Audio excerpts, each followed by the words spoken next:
In recent years, a new genre of horror has exploded in popularity. Unofficially known as mascot horror movies, they take a popular children's character and turn them into a serial killer. These movies are known for being low-effort cash grabs, and the most famous example by far is Winnie the Pooh, Blood and Honey.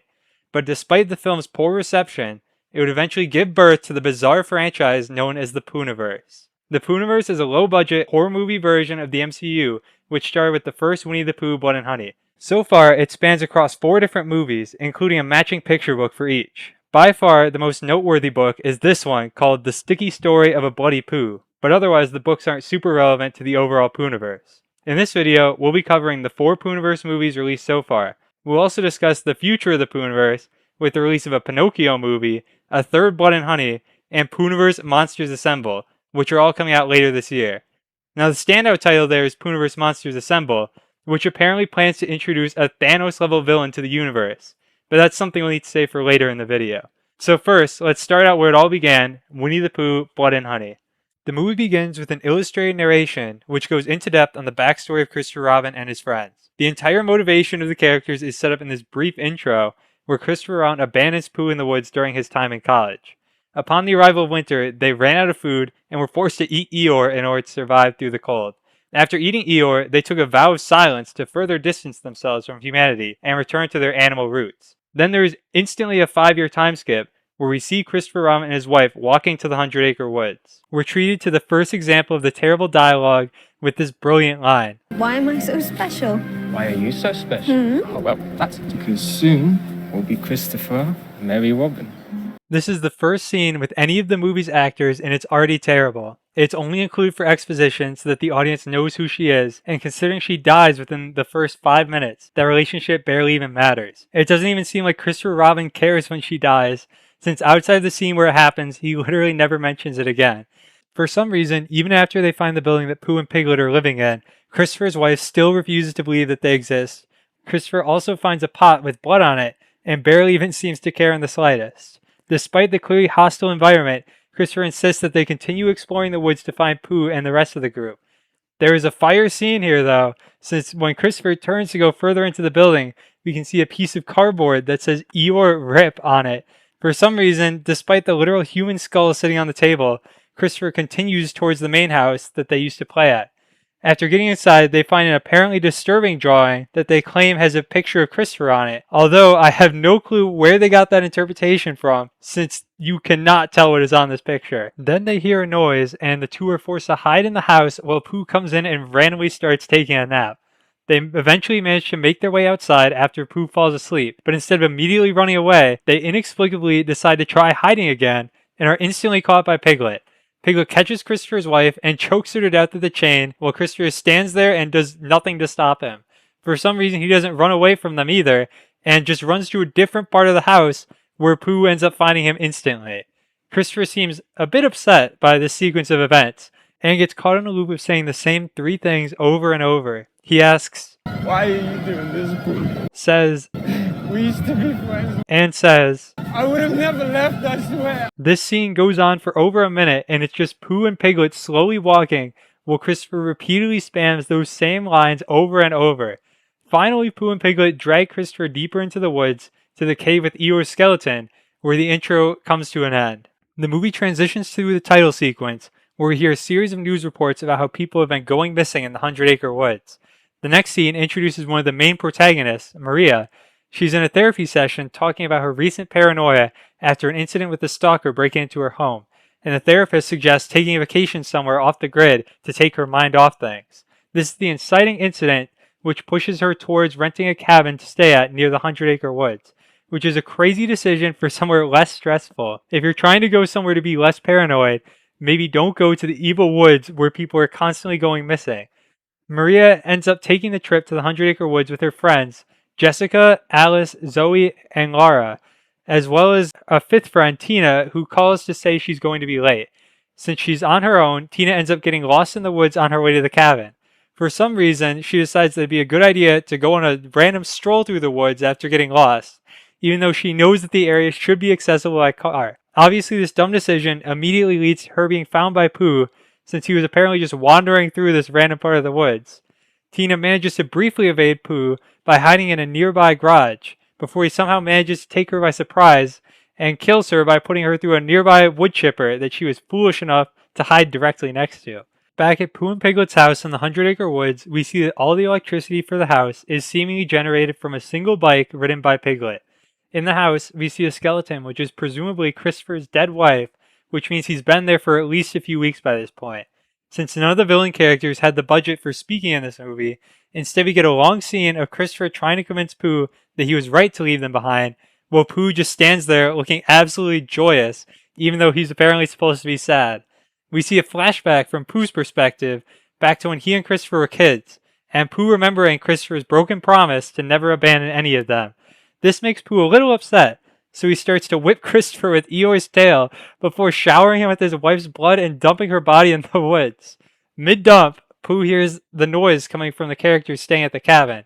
Since not only did they decide to stay at the evil murderer woods, they also apparently wanted to be noisy while they did it. While Pooh is investigating the source of the noise, this girl, Laura, is taking pictures and sees Pooh peering in the background of one of them. Despite the fact that he's very clearly visible in the photo, and the rest of the movie treats Pooh and Piglet as strange humanoid animals in the eyes of strangers, she barely even cares about his appearance for some reason. At first she thinks he might be Maria's stalker, and for some reason, despite that worry, she says, "Whatever, you're not ruining my holiday, you fat freak," and just climbs right back into the pool. Also, during her investigation into the possible stalker, she turned on this extremely unreliable light that is constantly blinking throughout the scene. Pooh and Piglet then slowly walk up behind her, and for some reason, despite knowing for a fact that there is a strange humanoid creature watching her, Laura doesn't look behind her a single time. Her overwhelming lack of awareness allows Piglet to take her by surprise and knock her out before she can let anyone else know about the danger. Then we cut to this incredible shot of Pooh just sitting in a car, where he's randomly become comically short for some reason and can barely even see over the wheel. Pooh starts to slowly drive up on Laura and Piglet, and once he finally reaches them, he runs over her head with his car, which eventually kills her, but not before she screams loud enough to get everyone else's attention. Once Maria and Jessica make their way back to the house, they find Laura's dead body and manage to get back inside the cabin. For some reason, Pooh and Piglet decided to leave a message on the cabin window in blood, saying, "Get out." Leaving this message in the first place makes zero sense, since Pooh actively wants to kill any humans he comes across and doesn't care if they're trying to leave. After seeing the message on the window and learning that there's someone else outside, Maria says that whoever it is probably wrote that. I think she might be onto something here, unless Laura's dead body just wanted to leave them a scary message on the window. For some reason, Pooh is just wandering around outside, randomly breaking things, so the group finally realizes that he's the one hunting them. He apparently doesn't manage to hear them screaming after they spot him, and he also just never looks through the giant window to his left, so they remain unseen. Since somehow Pooh and Piglet are still struggling to get into the house, they have all the time they need to hide upstairs before realizing that they left the door at the back of the house unlocked. Apparently the cabin is equipped with the strongest windows ever made, since breaking them is never even considered an option. Somehow Pooh manages to get into the house without making any noise and without seeing Zoe and Alice, who made their way into the pool house. Alice gets knocked out by a sledgehammer, while Zoe and Piglet both decide that now would be a great time to go for a swim in the pool. Then Piglet just starts slowly walking forward in the pool, yet somehow easily catches up to Zoe, who had a massive head start on him, and kills her with the hammer. Alice wakes up in time to see Zoe get killed, but decides that she's still a bit tired and goes right back to sleep. Maria and Jessica finally decide to go help the other two girls, but don't get to the pool until after Piglet and Pooh have already kidnapped Alice, so they start following them through the woods. Back at Pooh's house, they've chained up Alice nearby while Pooh eats from a pot of honey. For some reason, this scene decides to give Pooh super hearing, which completely contradicts the entirety of the last 10 minutes of the movie.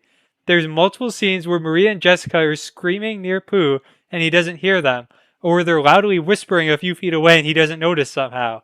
But for some reason, Pooh can hear a single drop of water hit the deck after Alice wakes up, even though he's actively distracted by eating his honey and is just as far away as the scenes where he can't hear people talking nearby. Since I guess Pooh was really upset about this major disturbance during his meal, he starts smacking Alice until she falls unconscious again. This entire scene is completely irrelevant to the rest of the movie, since Alice is easily woken up again once found by Maria and Jessica. And Maria wanders into a random building nearby where she finds Christopher Robin, who they manage to free before he sends them to save another lady that Pooh had kidnapped earlier that day. They find the woman deeper in the woods where she's been chained up and tortured.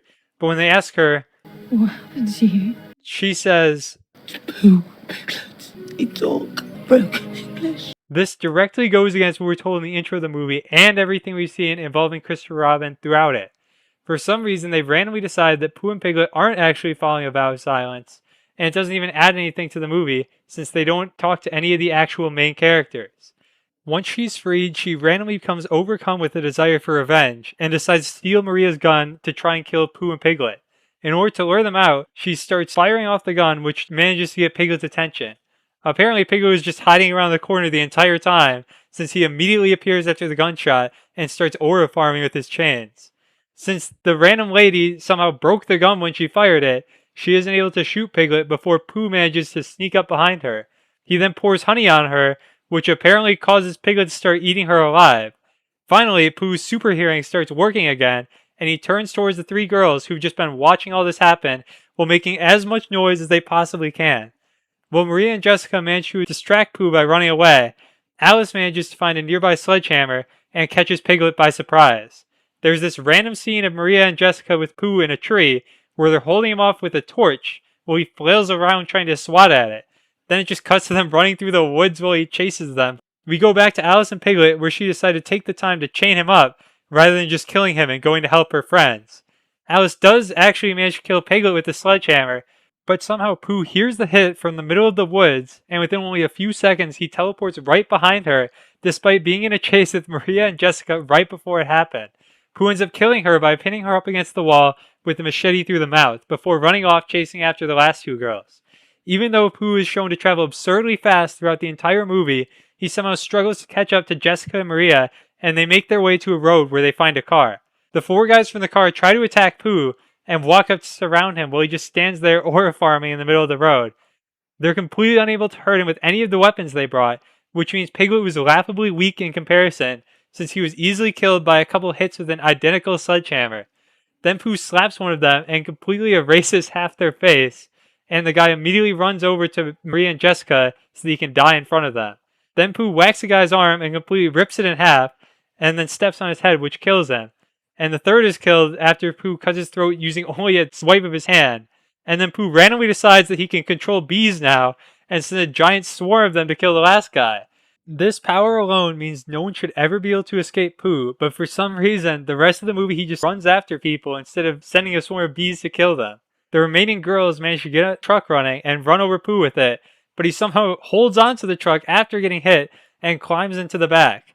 After flailing around in the back of the pickup for a while, Pooh finally manages to crawl his way up to the windshield of the car before Maria finally decides to just hit the brakes, and he goes flying away into the woods. Since Pooh's wildly OP, he easily tanks the car crash, and Maria wakes up to see him dragging Jessica out the passenger side of the car, before decapitating her off-screen with literally zero effort. Apparently hitting the brakes somehow managed to both turn off the truck and break the engine, so now Maria can't get it to start either. This allows Pooh to slowly walk up before throwing Jessica's head on the windshield, and then Maria decides to respond by turning on the windshield wipers, which obviously does not help the situation at all. Right before Pooh kills Maria, Christopher randomly appears in a car and rams into Pooh as hard as he can. We're never told how he managed to get to the car in the first place, considering the last place we saw him he was alone in the woods, and the fact he was able to find Maria and Pooh is absurdly lucky when he didn't know anything about where they were. Since Pooh is so wildly overpowered, he almost immediately wakes back up and easily pushes the cars apart. He catches up to them instantly and gets ready to kill Maria while Christopher continues pleading with him to stop and says, I'll stay with you forever. Take me instead. Then Pooh says his only line in the movie. This seems like it should be a big deal since they haven't been speaking the entire film based on their oath of silence after killing Eeyore, but according to the lady they met in the woods, they've actually been perfectly willing to talk the entire time. Anyway, Maria slowly bleeds out in front of Christopher before he eventually just turns to run away. And instead of chasing after him, Pooh just stands behind and repeatedly stabs Maria, allowing him to escape even though he could easily catch up to him, or apparently just use a swarm of bees to kill him with no effort. The movie just comes to an end right there, with Pooh stabbing Maria to death as the credits start playing. So now that we've covered the first entry into the Poohniverse, we can take a look at the significantly better sequel, Winnie the Pooh, Blood and Honey 2. This movie is almost completely disconnected from the original Blood and Honey, with even characters in the story going out of their way to point out the inaccuracies within the first movie. One of the first lines in the movie is literally, "See the true version of events and how exceptionally different they are to what we've all been told." the narrator explains that the events of the last movie became known as the 100-Acre Massacre, and Christopher's story about Pooh and Piglet was not taken seriously by the vast majority of the public. However, many locals near the 100-Acre Woods took his side, and began searching everywhere for Pooh and his friends. This is where the movie reintroduced the characters Owl and Tigger from the original series, as Pooh is forced to regroup with them to survive the arrival of winter. After the narrated intro ends, we cut to a group of 3 friends in a trailer trying to use a Luigi board before being interrupted by a loud bang on the roof of the RV. Owl uses his wall hacks to stab one of the girls through the wall of the trailer before peering in the window to aura farm on them a bit. One of the remaining girls tries to open the door but gets her hand slammed in it by Pooh before he decides to try and tip over the RV into a nearby pond. Right before he manages to knock over the RV, one of the girls manages to escape out the window on the opposite side and make their way into a nearby golf cart, which she obviously can't get to start right away since it's a vehicle in a horror movie. Somehow, the trailer managed to catch itself on fire despite only being lightly tipped over and pushed towards the water at this point, so the other girl ended up severely burned and slightly exploded. The girl in the golf cart accidentally drove over a bear trap after driving just a few feet forward and gets grabbed by Pooh before he puts her into the bear trap that somehow didn't get set off by the golf cart. Then Pooh starts dragging her around with the bear trap. Compared to the last movie, he gets much more creative with his victims, and he eventually kills her using the same bear trap on her head. Owl starts yapping to the burnt girl and says, "It's the abomination now!" before killing her with a giant wooden post and hitting an emote on her body. The next scene shows Christopher Robin in a hypnotherapy session, where he's working to regain memories from his childhood that he's suppressed over the years. This is our first example of a connection that shows these movies all exist within the same universe, since this therapist is a character who appears in a later movie, Peter Pan's Neverland Nightmare, as the mother of the main character. Outside the hypnotherapist's office, Christopher sees his friend Lexi, who he tries convincing to leave so that people don't associate her with them, since so many people think of him as a murderer now. But she insists on giving him a ride home anyway. We learn about a party that she and Christopher have been invited to, but Lexi's babysitting, so she doesn't plan on going along. Most of the intro is built around showing the negative public perception to Christopher after the release of the in-universe version of Winnie the Pooh Blood and Honey. But it's all kind of boring, so we're just going to speedrun past it. His car gets vandalized, he gets fired from his job, and he gets uninvited from the party. We then see the police discover the murder scene from the intro of the movie, before cutting away to some locals hunting for Pooh and his friends in the woods. Pooh and his friends are all able to talk freely in this second movie, since the vow of silence was removed from the canon version of Poohniverse, and Owl convinces Pooh and Piglet that they need to go on the aggressive against the townsfolk if they're going to survive. Piglet tries to attack 2 of the hunters in the woods, and takes one of them by surprise by knocking their shotgun out of their hand. Then for some reason, he takes like 3 seconds to swing his weapon at them, so he obviously misses completely since they were moving away the whole time. Since Piglet decided to attack 2 of them for some reason, the others managed to hold him at gunpoint. Apparently Piglet is just completely useless compared to the other abominations. All the others are running around easily killing bunches of people, yet Piglet somehow loses the first fight he has in the movie. Instead of doing anything actually useful, Piglet just starts talking about how "All of Ashdown will burn." and gets his head blasted off by the shotgun. Since one of the 3 hunters just randomly decided to walk off on his own, he gets attacked by Pooh, who rips out part of their throat somehow. Once the other hunters find them, they also get jumped by Pooh, who uses one of their shotguns to shoot another in the face, before he shoves the barrel all the way through the last person's head. Somehow, the person who got shot managed to survive the shotgun blast to the face, a shot which literally came from the same gun that they used to completely annihilate Piglet's much stronger head 2 minutes ago. But the last surviving hunter manages to make his way back to civilization, where he's rescued from the side of the road. Now we see Christopher Robin back in his house, where they're talking about him being fired from the hospital, and we see that for some reason they have a dishwasher full of knives all facing up. He talks to his sister, Bunny, who took a teddy bear from the room of Christopher's brother, who went missing years ago.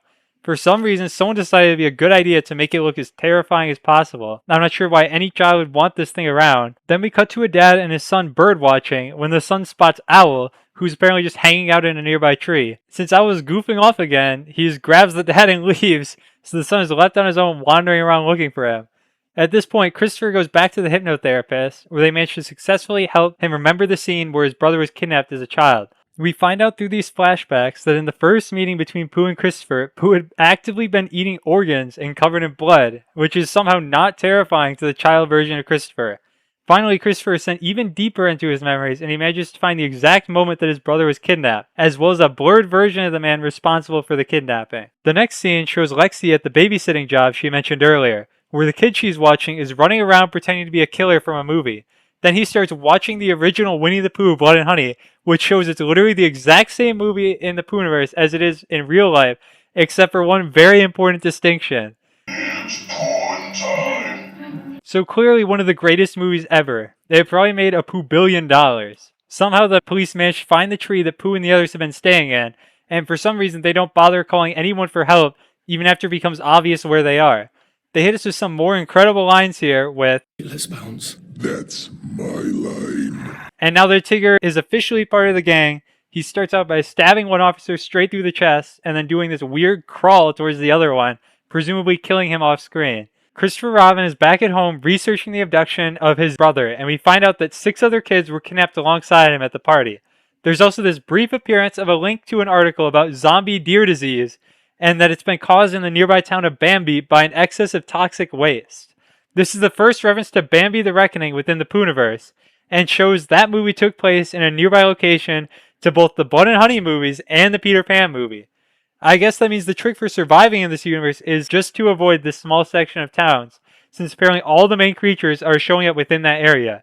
Christopher's research continues, and he finds an article about a possible arson back in 2003, the same year his brother was kidnapped.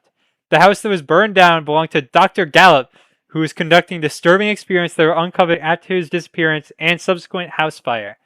The next day, Christopher is visited by a police officer who's investigating the recent murders, since they're extremely similar to the 100 Acre Massacre, which he'd been a prime suspect for. But the important part is that Aaron, the surviving hunter, specifically asks to see Christopher in the hospital, and when they meet, he reveals that he'd seen Pooh in the woods.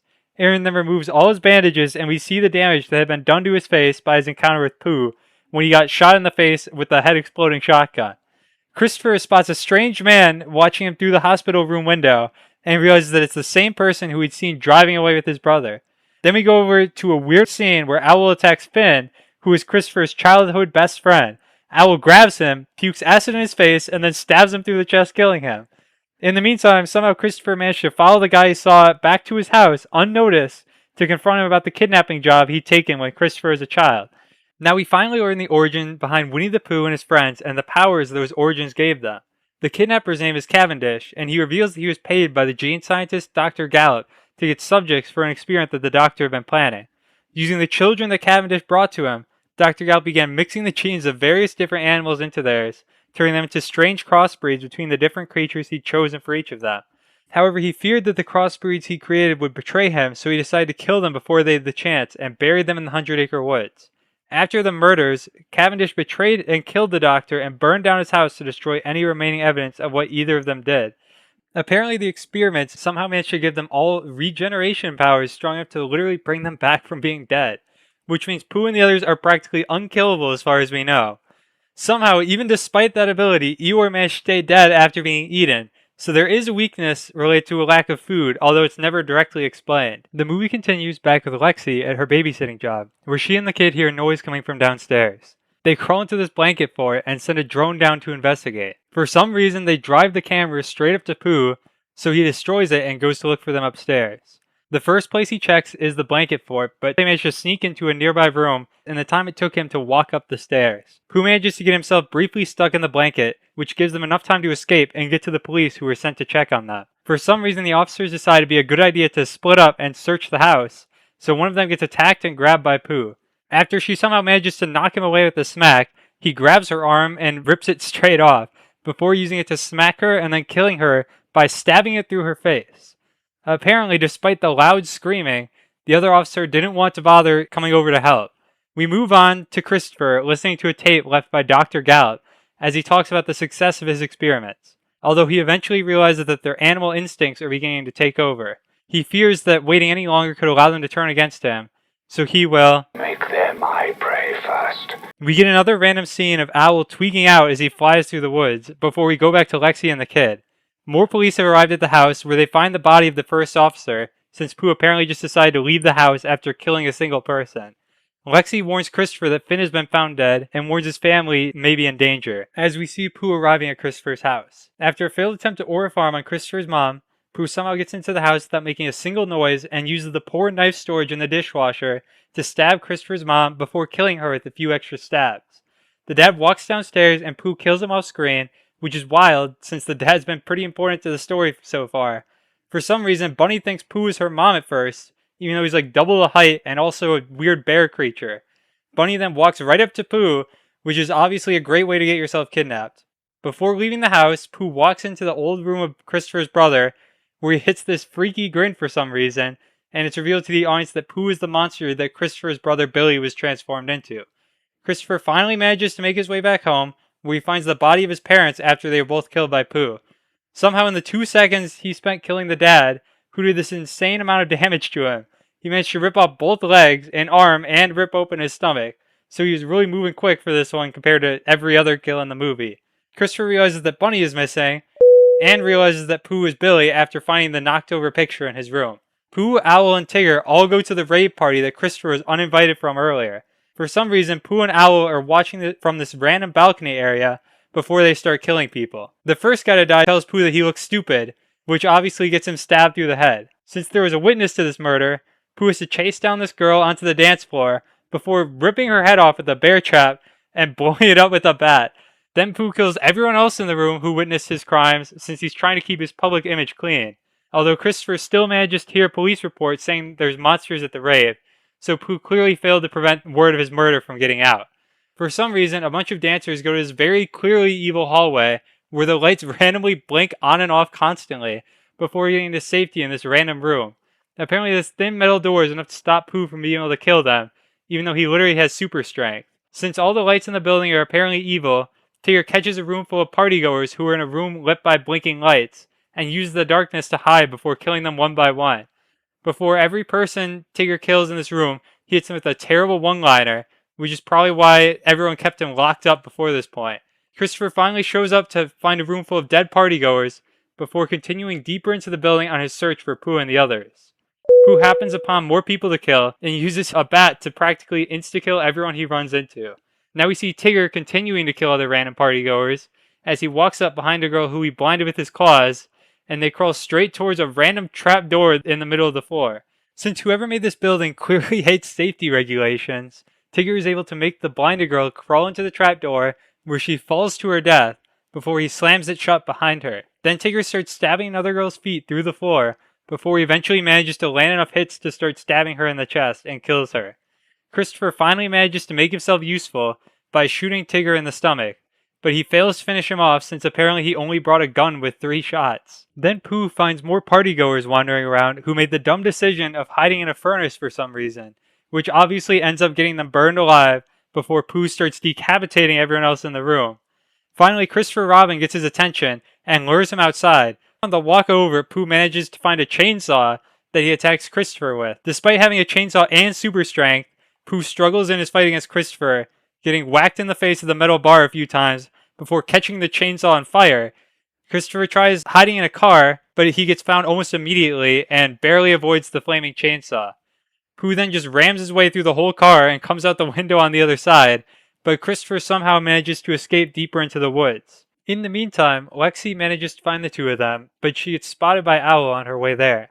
Christopher accidentally stumbles into the gravesite where Pooh and his friends were killed and buried, where Pooh gets distracted with a child version of himself who is just hanging out there. Christopher tells Pooh that he knows he's his brother, but Pooh is still determined to kill him before he's saved by Lexi. Somehow, Lexi manages to avoid getting pushed into the chainsaw even though Pooh literally has super strength, which obviously means she has super strength of her own. Christopher then kills Pooh with an axe to the head, but for some reason just leaves his body behind even though he knows the crossbreeds have the ability to regenerate from practically any injury. Even though Owl was watching the entire fight happen, he doesn't even try to help Pooh kill Christopher Robin either. Christopher Robin and Lexi manage to meet back up with the police, where they find Bunny waiting for them. Since they didn't try to prevent Pooh from reviving in any way, the after credits scene shows that Owl and Tigger have recovered his body and they're just waiting for him to come back to life. In the movie's credits, we see references to each of the new characters that will be in films leading up to the Poohniverse Monsters Assemble movie, with Rabbit, Peter Pan, Bambi, and Pinocchio all making an appearance. The next movie in the Poohniverse saga to release was Peter Pan's Neverland Nightmare, which we'll be looking at next. It has some of the strongest connections with the rest of the Poohniverse compared to other movies so far. The movie starts out with another animated introduction, presenting the idea of Neverland as a utopia where kids could play forever with fairies to grant their wishes, and with no rules to follow. Peter's job was to choose the most special boys, which were chosen by a higher being who's promised that he'd be able to join them for good someday. The animation and narrator slowly turn into a scene in a strange house where Peter is reading the story to a child, before saying that, Time for you to go to Neverland. we see that many children in the area have gone missing. Now Peter dressed himself as a scary-looking clown in the most terrifying circus of all time, where everyone's watching in this dark tent as he singles out a child in the audience and hands him a balloon animal. For some reason, the audience applauds, even this entire thing would be horrifying to see in person. Anyway, once the kid from the circus gets back home, we see him going to sleep on the couch before a trapdoor opens in the middle of the room with Peter inside. This entire scene is a parody of Pennywise and the storm drain from It, with Peter trying to convince the child to come into the trapdoor with him before his mom comes back from the shower. For some reason, the kid isn't scared of the terrifying clown from the circus that followed him home, and goes to shake his hand. Before Peter can convince the child to crawl into the trapdoor with him, the mom comes back from the shower and pulls her kid back before kicking Peter in the face. They try to escape, but Peter manages to lock the front door from the outside. The mom makes the obviously foolish decision to go back into the kitchen to try and fight Peter, but gets surprised and attacked from under the table. Peter manages to cut off half her foot with 2 chops of the knife, before getting himself kicked in the face again. He's distracted by the kid, which gives the mom an opportunity to stab him in the back repeatedly, which apparently isn't even enough to slow him down. He manages to throw the mom onto a nearby table, where she slices his face with the knife before he disarms her. She grabs another sharp object and starts stabbing him in the face again, before he manages to hit her with a meat tenderizer. Then Peter decides to grab a nearby knife and starts to literally cut her scalp off her head, which presumably leaves her dead. He finds the child on the phone with the police before saying, Would you like to come to Neverland with me now? Then there's a massive 15-year time skip where we're introduced to our main characters in the movie. The most important characters introduced here are Wendy, who's the main girl, and her brother Michael. Their mom is also relevant since she's Christopher Robin's therapist from Blood and Honey 2, which is the biggest connection between this movie and the rest of the Poohniverse. Wendy realizes after Michael leaves that she forgot about his birthday and ends up giving him a ride to school instead. Wendy tries telling Michael that we all need to grow up at some point. So she obviously doesn't realize that she's in a Peter Pan movie. Now we're introduced to this movie's version of Tinkerbell, who's taking drugs that Peter has told her is pixie dust that will transform her into a fairy once they get to Neverland. They also show that Peter is sick since he starts coughing up blood. Then Wendy arrives at work where we learn that her boyfriend has been ignoring her over the last few days, even though they were talking about moving to the city together. Now we see Peter looking through a Halloween store where he finds a mask that he thinks is a little boy. He starts talking to it, just in case we couldn't already tell he's a bit crazy. Peter retired from the circus and is killing after being scarred by the mother in the intro, but after learning he's dying, he decided to go back to his old ways. After being confronted by the store clerk about the mask, he repeatedly stabs the guy and leaves. After a few hours, the school day ends, and as all the kids are leaving, they walk past this scary-looking van that we saw parked in Peter's yard earlier. Wendy gets distracted by her boyfriend, so she doesn't notice when Michael randomly leaves the school to bike home alone. While biking, Michael hits a wire that was placed across the path and falls over before seeing the Neverland van nearby and getting grabbed by Peter. At Peter's house, Michael realizes that his phone has no service before Peter comes into the room to talk to him. Peter takes off his mask to show that his face is scarred after the incident 15 years before, and starts explaining Neverland to Michael. He says that, what I'm giving you for your birthday is the greatest gift a child could ever ask for. Now we see that Wendy and her family are talking with the police, where they are shown security footage of Michael leaving the school before a disturbing phone call from Peter. There's just circus music over the phone before he tells them not to worry about Michael and that I'm going to take him to Neverland. By the time it's dark, Peter goes into Michael's room saying that he couldn't sleep and asking Michael to play a game with him. He decides on Marco Polo. Michael goes to search for him throughout the house while Peter is playing as the hider. Eventually, Michael stumbles across a room that's filled with mannequins and also has a window which he tries to get open to escape before Peter can find him. After knocking a bunch of jars off the windowsill, Michael says Marco one more time before getting jump scared by Peter, who is hiding under a sheet in the same room as him. Peter finds a picture of Michael's friend Joey and decides that they should both be sent to Neverland together, which means he has another child to kidnap. When asked what happened to his mother, Peter replies, I won't let her touch my boys again. which implies that she was also killed by Peter, so he's just been killing all kinds of people for years and somehow never been caught. Wendy learns that Peter Pan is the person behind the kidnapping of her brother, since he was infamous years ago for all his kidnappings and murders. After they'd gone so long without any more missing children, everyone had just assumed Peter Pan was dead. So you'd think now that everyone knows there's a kidnapping murderer running around, they'd be a bit more cautious. But we'll see later that they definitely are not. Wendy decides to go talk with the man in Ashdown, which is the same town the Blood and Honey movies take place in. The person they're visiting says that his kid was also kidnapped by Peter Pan years ago, and he tells the story of the day his kid disappeared. In Timmy's room, we see a collection of fairy wings, which hint towards the reveal that they eventually became Tinkerbell after being captured by Peter. Now we see a bunch of children from Michael's school getting on the school bus, but on the route home, Peter's van is parked in the middle of the road, blocking the way of the bus.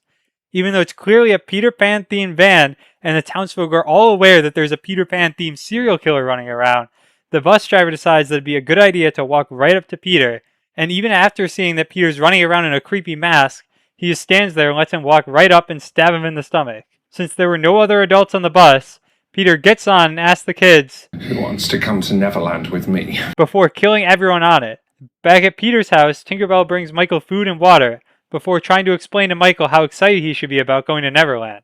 Tinkerbell talks about her role in everything, since she believes that if she waits long enough while following Peter's guidance, she'll eventually become a fairy in Neverland. Wendy learns about the murderers on the bus, and all the children that Peter killed there, which gets her sent away by her mom. We see Peter's view of the world, where there's a shadowy version of Peter Pan guiding him on who he should kill, before he starts floating off the ground until he's interrupted by Tinkerbell. She asks him where the children really go, since Michael told her not to believe him in their earlier conversation. Peter responds by saying, Don't you ever fucking question me again! but he's interrupted by a strange noise from the basement.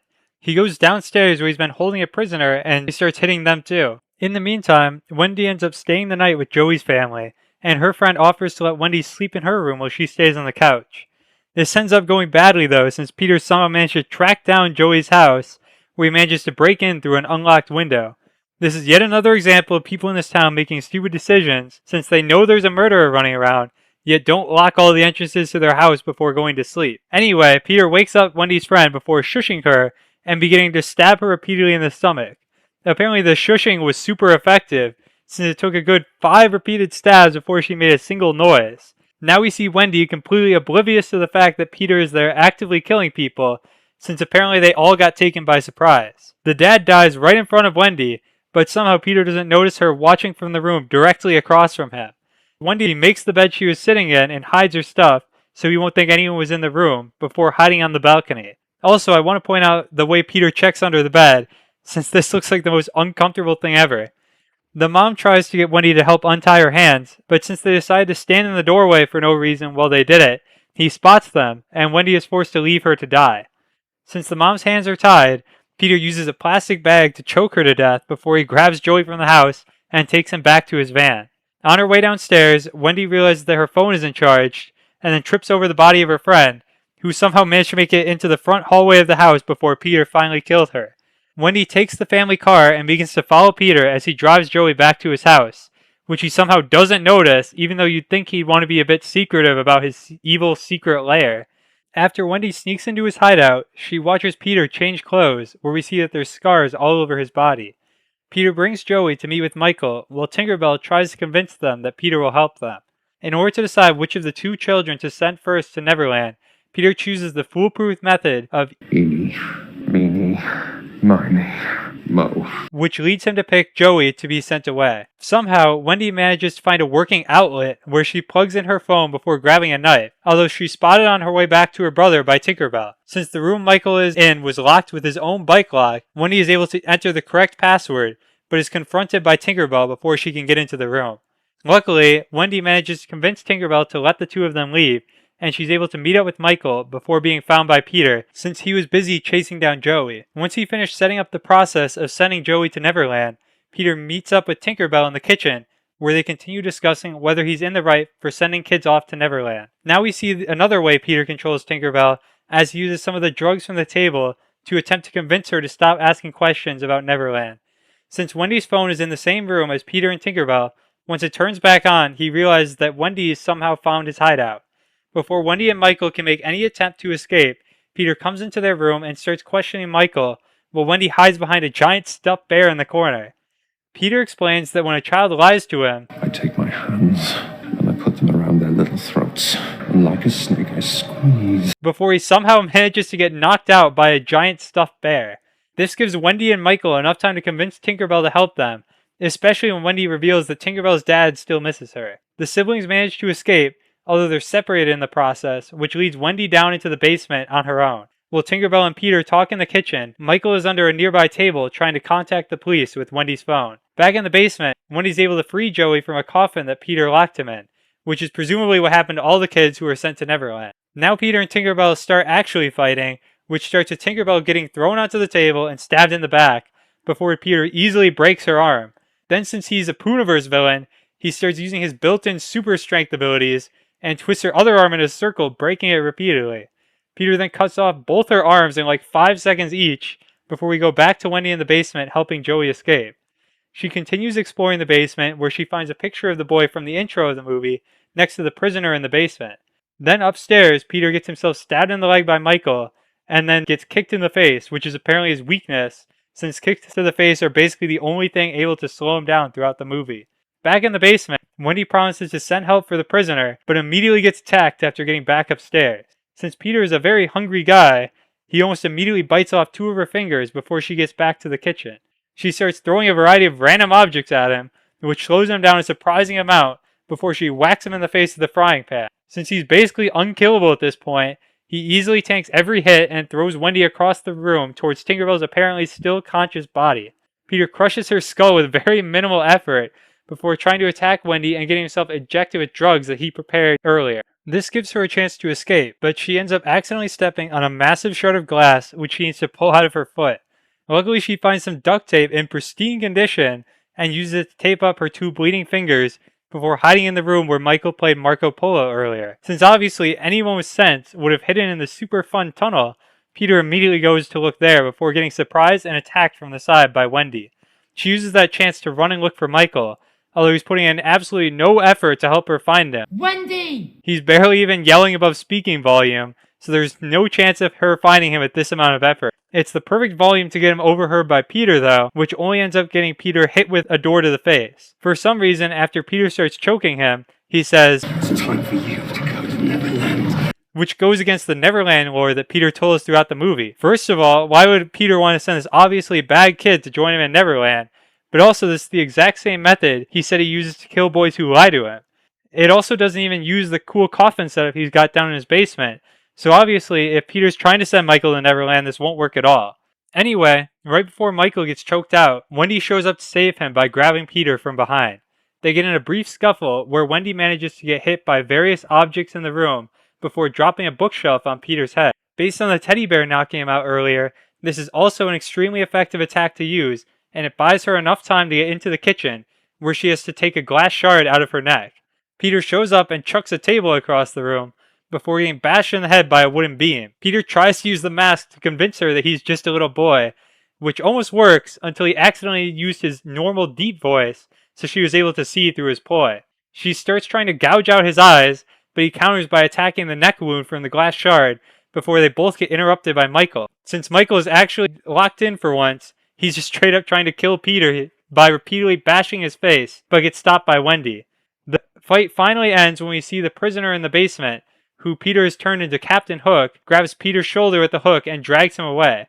At this point, there's a year-long time skip, and we see the whole family back together at Michael's next birthday, where they get a phone call and the mysterious circus music starts to play on the other end. This means that not only is Peter still alive, he's not even in prison, so the Poohniverse police are apparently just completely useless. The last movie in the Poohniverse so far is Bambi the Reckoning, which starts out in a random forest near Ashdown, where there's a book laying in the middle of a clearing. The book seems to physically exist within the movie world, and it unlatches itself before opening on its own, which already means there are some magic shenanigans going on here.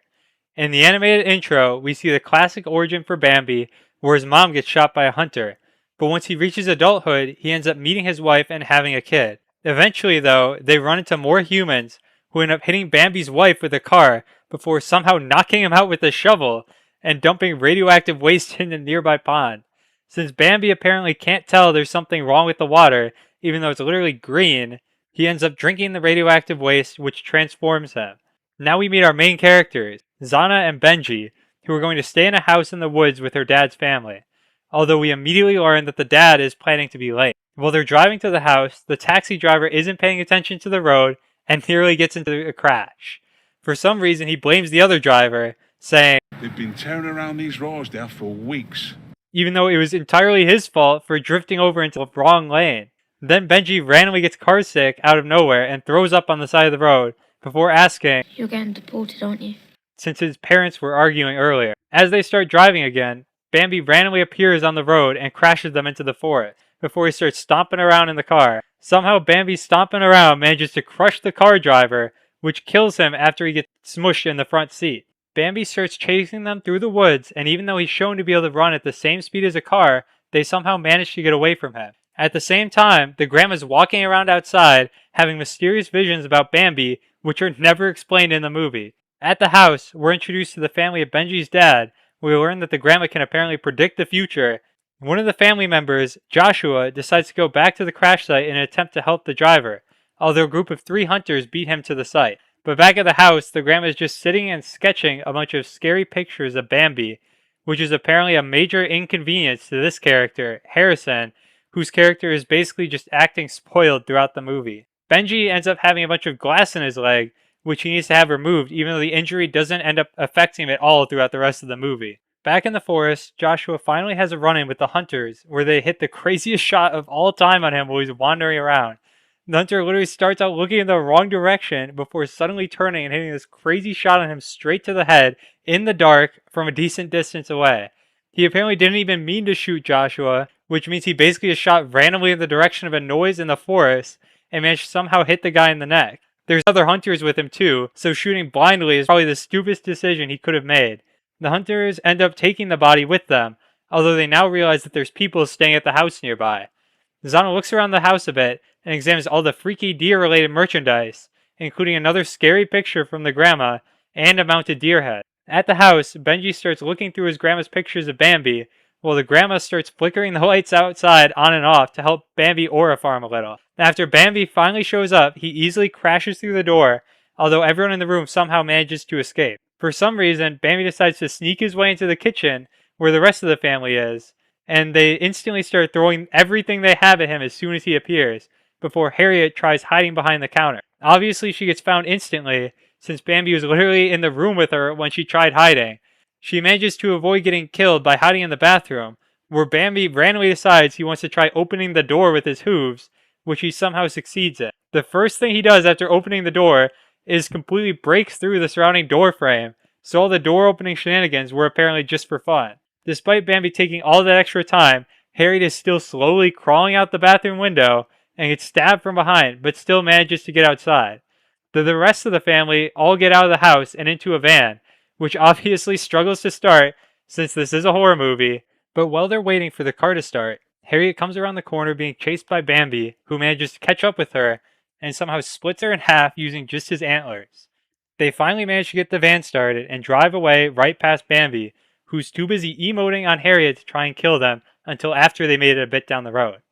Somehow Bambi is able to easily keep up with the van and starts trying to ram them off the road, which should be relatively easy considering how strong he's been shown the rest of the movie. Harrison starts throwing things at Bambi from the door of the van, although it doesn't do anything to improve their current situation. For some reason, it took until this point for the driver to even try shifting gears, which is the only reason Bambi's been able to keep up so far. But since he's so incompetent, he can't manage to get the gear shift unstuck on his own, and needs help from Zana to move it. This immediately lets them drive fast enough to escape Bambi, so they basically all almost died because the dad has no idea how to drive his own van. Back at the house, the 3 hunters from earlier show up and find the picture of Bambi that was painted by the grandma.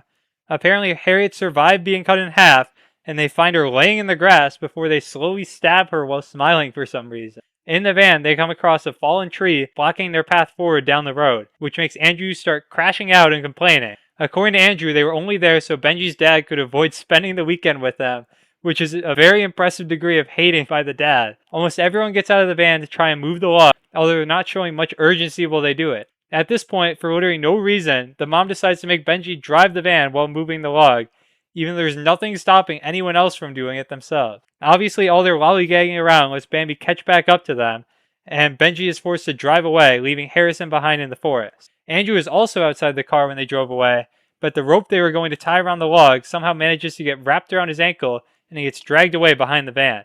Despite being a child, Benji is by far the most competent driver in the movie, and just drives full speed straight at Bambi, which forces him to move out of their way. Since Bambi's smart enough to realize he can't catch an actually competent driver, he decides to hunt down Harrison instead.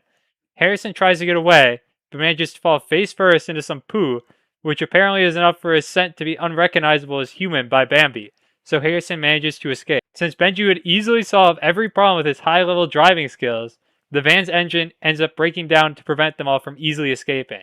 Zana gets out of the van where she finds Andrew's dead body after they towed him behind the van the whole time they were driving. So since Benji was forced to drive the car for literally no reason, he's responsible for his uncle dying, although they never even mention it past this point in the movie. Since Benji left his grandma alone in the van to go look at the dead person, she ends up wandering off and they decide to chase her into the woods. Harrison is still in the woods where he comes face to face with a rabbit, and since his entire character throughout the movie has been getting unreasonably mad whenever someone looks at him, he gets mad at the rabbit for looking at him and kicks it away. Luckily for him, the rabbit turns out to have been an evil rabbit, so he was obviously morally in the right to kick it for no reason. Unluckily for him, there's a bunch of presumably evil rabbits that are all excited to kill him.